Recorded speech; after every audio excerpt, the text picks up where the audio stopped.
Part 2. The bottomless pit. Bottomless because when they lit a piece of paper on fire and threw it over the edge, it would go out of sight or extinguish before it illuminated the bottom. Throwing a stone over, listening for that hit at the bottom of that pit would lead to nothing because the fine silt would muffle any impact. Truly, in their minds, a bottomless place to the center, the core of the earth. And that was your impediment to this section of cave until one of your cave died. A gentleman who, like so many before him and so many after him, had that drive, that curiosity, the tenacity, what we might call the cave bug, really bad. That questioning, that curiosity of what lay around the next corner, what was down that side passageway, what was just beyond where the map ends. And folks, in 1839, that young man would cross the bottomless pit. One of your earliest cave guides, a young man named Stephen Bishop. Stephen Bishop, at the request of a well-heeled visitor, asking Stephen, take me a place no person has gone before. And Stephen knew exactly where to go. He'd look at Mr. Stevenson, he'd say, hold on.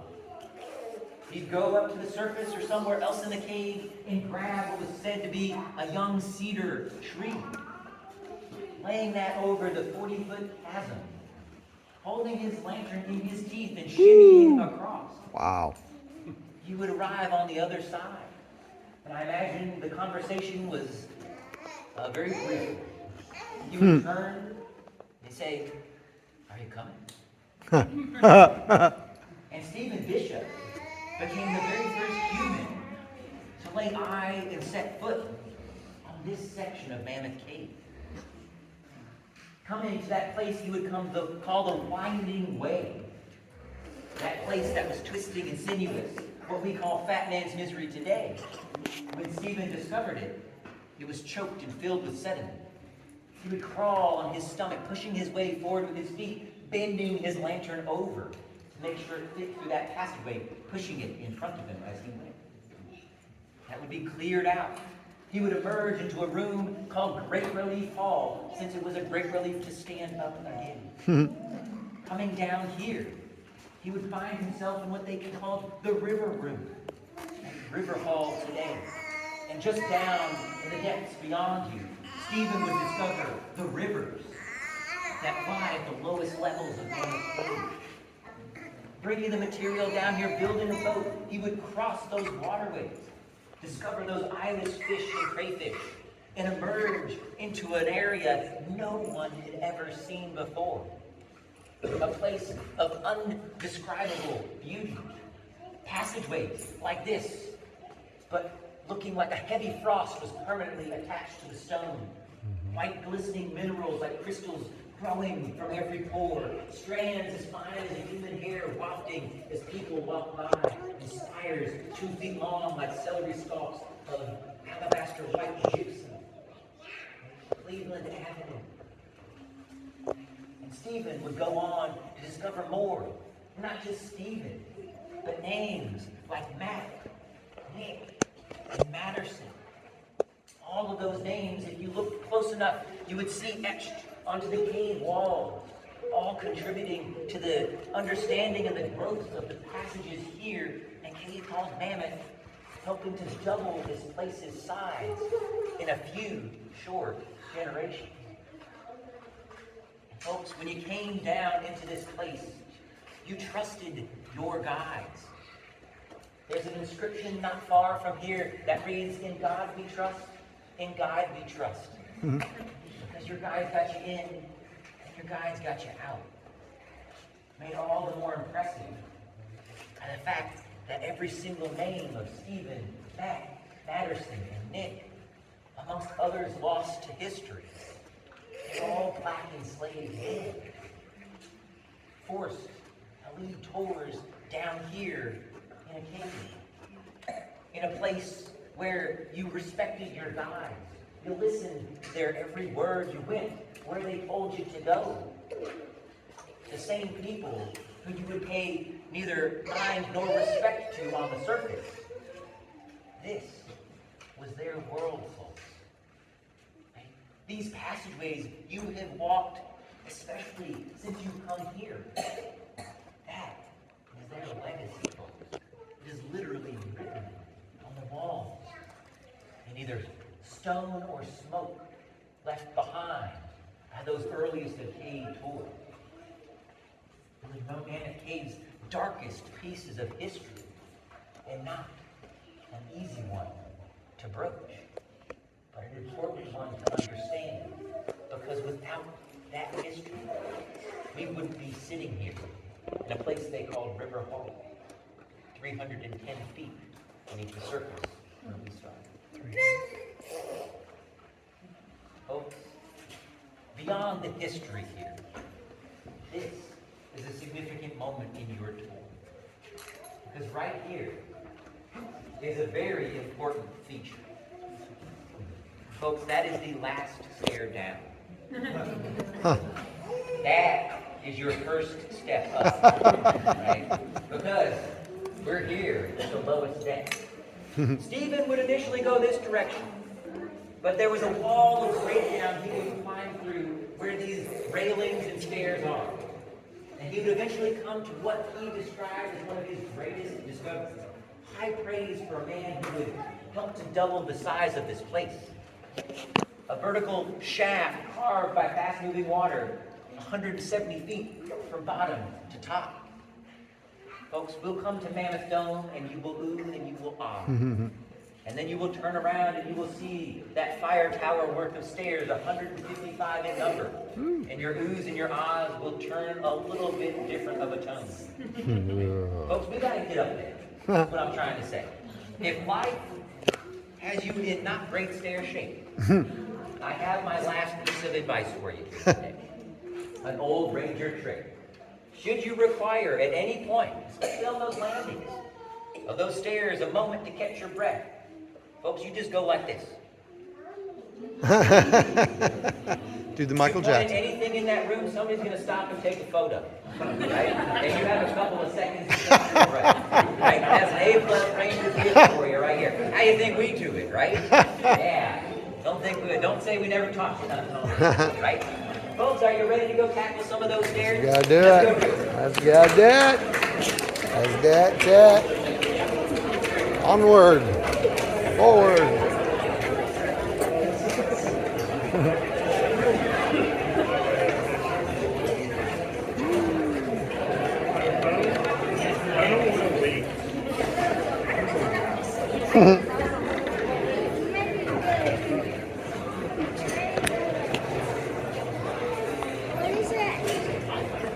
Great.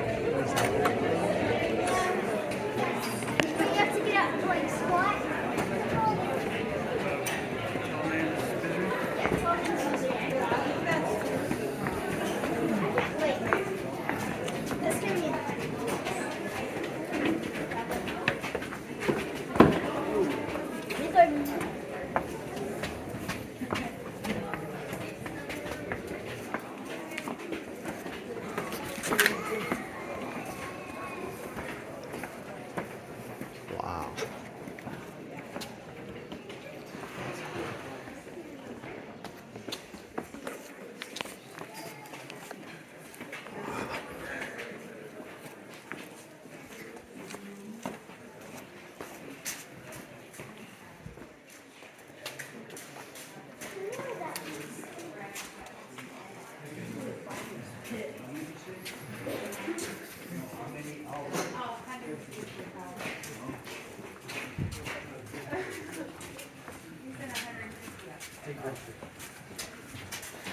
Oh, no, that's from that tower. Never mind, I retract all that. I'm so cold. The 150 is high.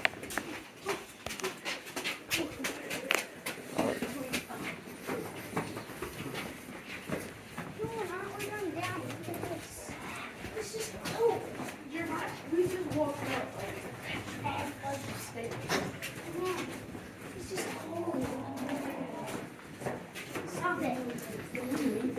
Stop it!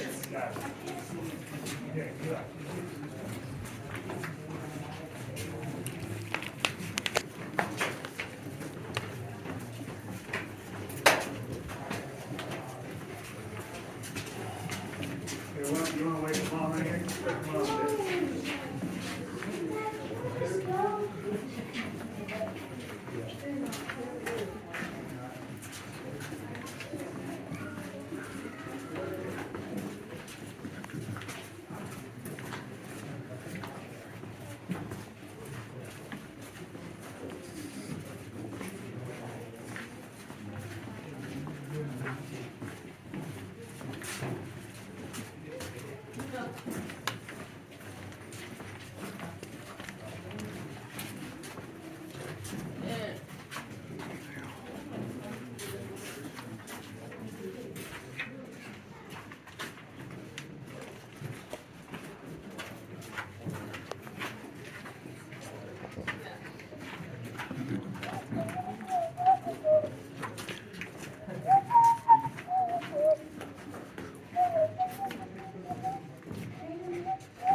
Yeah. Wow.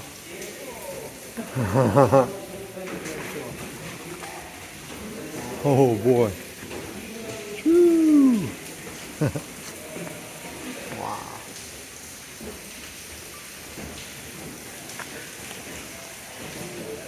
Wow. That's cool. That's cool. Holy.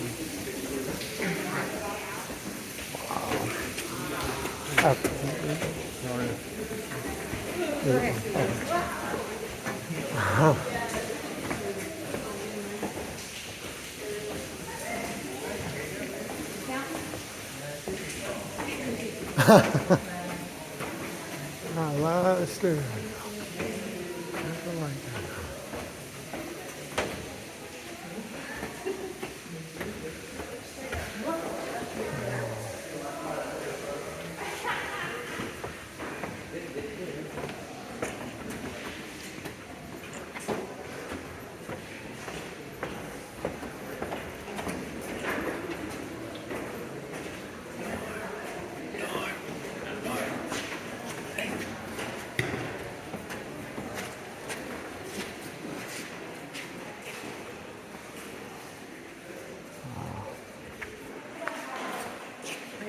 Wait from the back. Bus.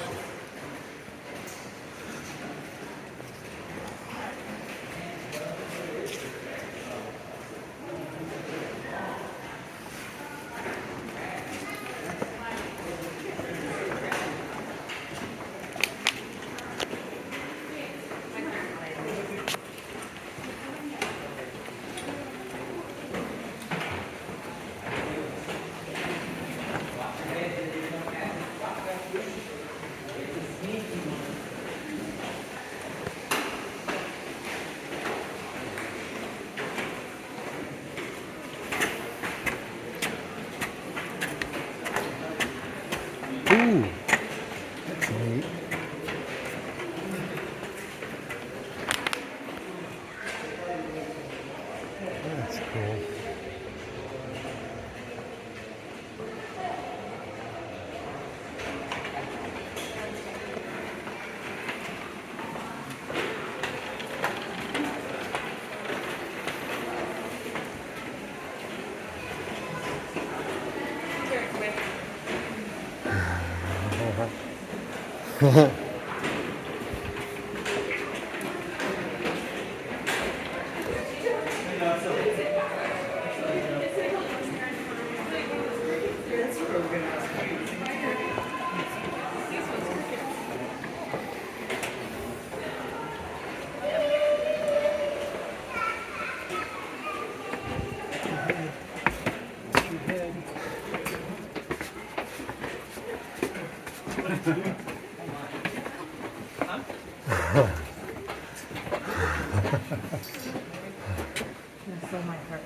Woo. Oh my goodness. Wow. Look at that. That is so awesome. It's so outrageous to discover something like this. I know, right? That's incredible. Wow. Let's see. Are you? Yeah. We're almost there. I'm in a little better shape than I thought. I hadn't died yet. Your shoelace is untied. I know. I hadn't had a chance to tie it. I know I'll be weighing back. Yeah, I tripped one time on it. But thank you.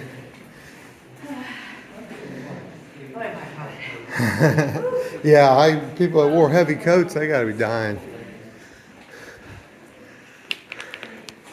This is a once in a lifetime experience, that's for sure. I went to Lost Sea Adventure. I thought that was impressive.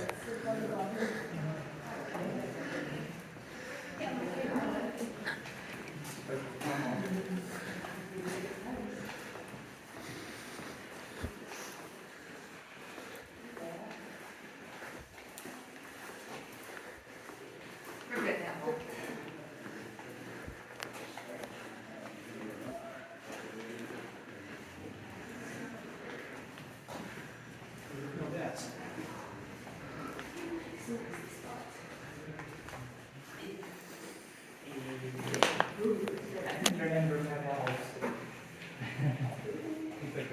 Dave, what's he?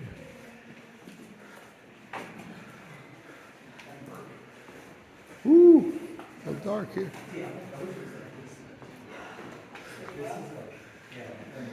Have you danced with the devil by the pale moon of the night? Have you, Mr. Batman?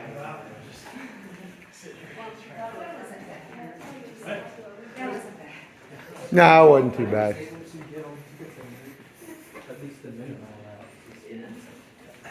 I mean, truly what really wanted was that Ada was going to fall into the other like, it's creepy and, you know, Short staff's a not little like bit dirty and big on her stomach.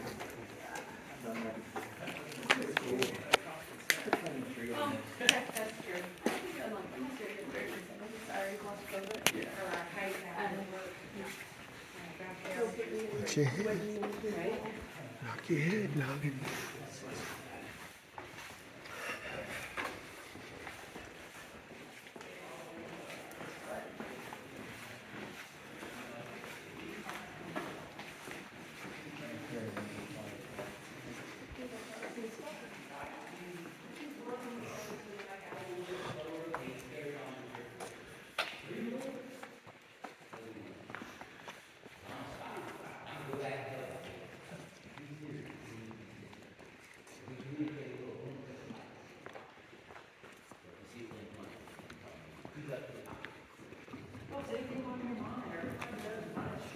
I don't want you to go home with anything that we might have been able to help you understand. Movies, have they ever done movies down here and or documentaries or anything like that? Not to my knowledge as when we were apart, right? We're not much into commercialization. We're gonna fight for some of the concessionaires might be able to hear. But, you know, these are your places. These are the public places. And, if I'm not mistaken, I've been in here, my utopian world in mind.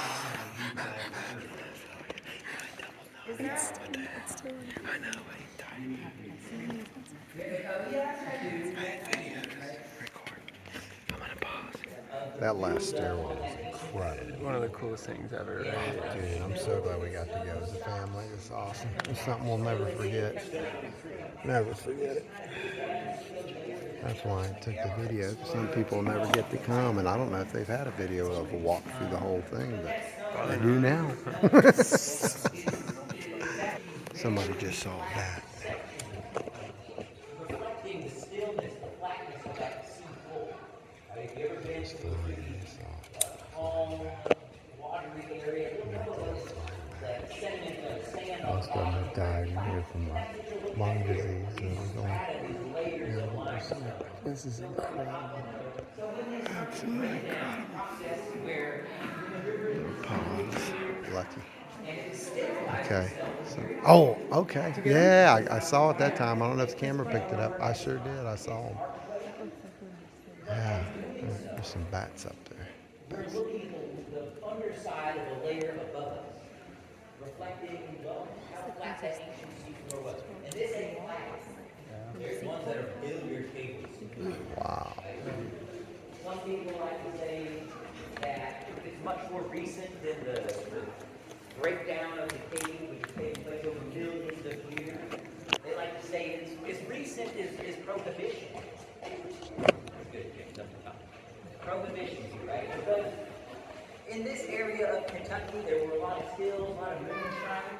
Right? People were trying to make a couple dollars back in those days. And, well, the state and the feds would come and they would smash up stills and they would arrest people. And to get rid of all that evidence, all that, well, liquid corn, right? They would just take all that stuff and they'd push it into the nearest pit in this area. Typically a sinkhole coming right down here.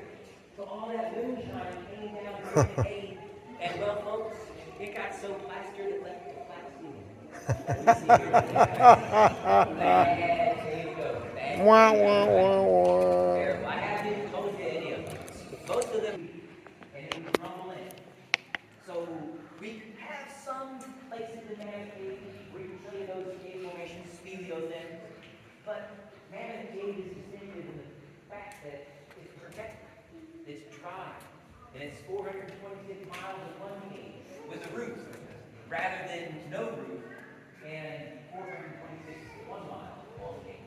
Think of it like that. That's why we're not seeing it. Now, sometimes I introduce this tour by a young boy named John shooting a movie of bear, the one we saw on the ceiling many days ago. And we'll talk about him discovering Mammoth Cave, tracking that movie. And that is a story. There might be a kernel of truth. But whoever that European individual was, whether it was John Houghton or somebody different, as soon as they came into the cave, in dim lantern, crawling on their hands and knees down the passageway we so easily walk. I have a very hard time imagining they would have been so blind as to miss the signs of humanity before them. The pieces of cane reeds dried and bundled together with strips of twine and bark, singed on the end. Perhaps they crawled by gourds, cleaved in half, still filled with white, glistening mineral gypsum scraped from the wall. Or the markings, spirals, squares, intersecting lines, left behind in, well, charcoal or by a sharpened tools all along these passages, telling us of the journeys and the curiosities of this place's very first human explorer. And when we look at what those earliest of peoples have left behind, where they stretch to along 17 miles of cave passageway, some 3 miles from a natural entrance. When we try to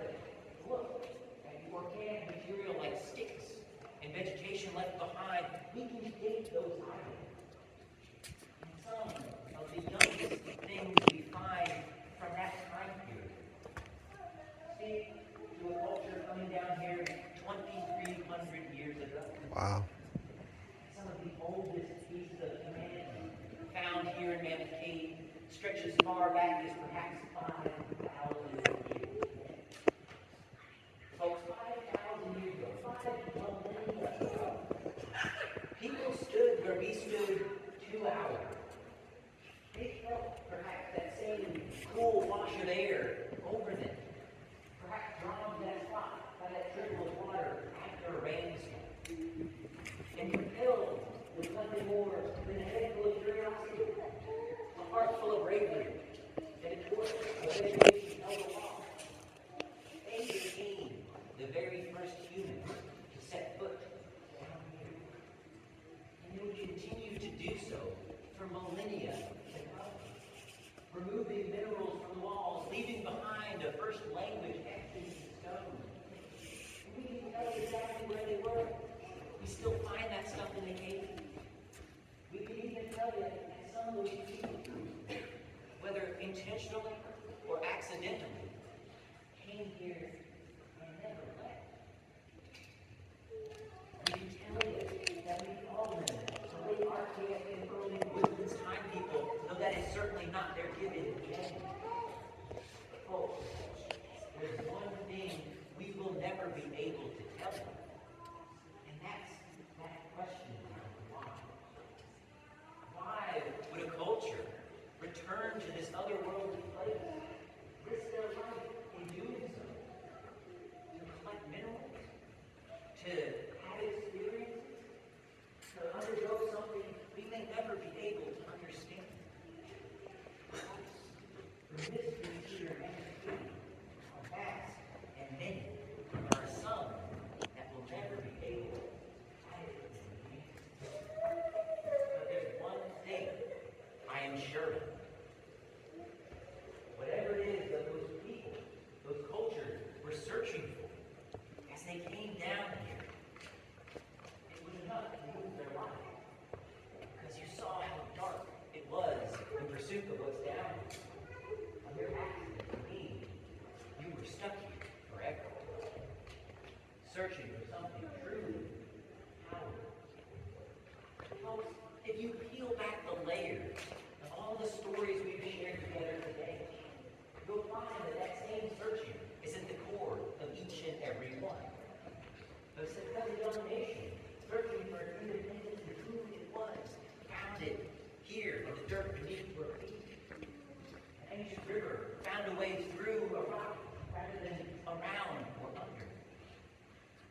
A cave searching for its identity found that in tourism long ago.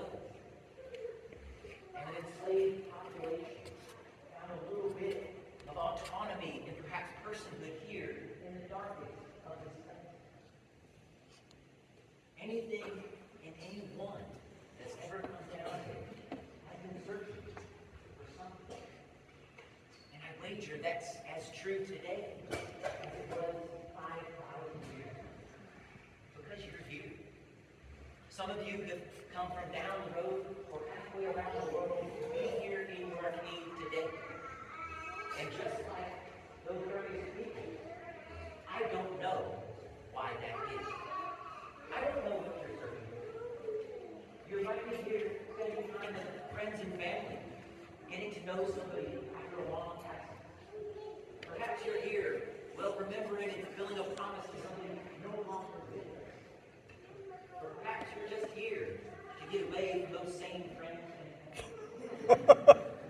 The point is, folks, I don't know what you're searching for here today. The best thing I can say is I hope you found it here in the heart of Kentucky. Because, folks, I know why. That is what we look forward to doing every day you allow us to be.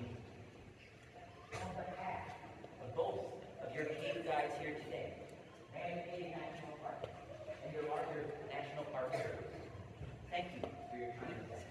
It was a pleasure to have you in your cave. For the last time today, I'll say some of those favorite words in life. Would you please follow me?